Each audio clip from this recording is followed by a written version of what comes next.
சங்கீதம் 4. என் நீதியின் தேவனே, நான் கூப்பிடுகையில் எனக்கு செவிகொடும். நெருக்கத்தில் இருந்த எனக்கு விசாலம் உண்டாக்கினீர். எனக்கு இறங்கி என் விண்ணப்பத்தை கேட்டருளும். மனுபுத்திரரே, எதுவரைக்கும் என் மகிமையை அவமானப்படுத்தி வீணானதை விரும்பி பொய்யை நாடுவீர்கள்? பக்தி உள்ளவனை கர்த்தர் தமக்காக தெரிந்து கொண்டார் என்று அறியுங்கள். நான் கர்த்தரை நோக்கி கூப்பிடுகையில் அவர் கேட்பார். நீங்கள் கோபம் கொண்டாலும் பாவம் செய்யாதிருங்கள்.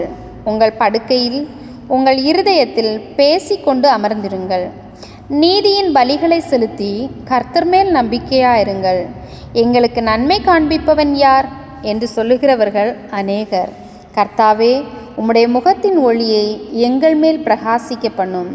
அவர்களுக்கு தானியமும் திராட்சரசமும் பெருகி இருக்கிற காலத்தின் சந்தோஷத்தை பார்க்கிலும் அதிக சந்தோஷத்தை என் இருதயத்தில் தந்தீர்.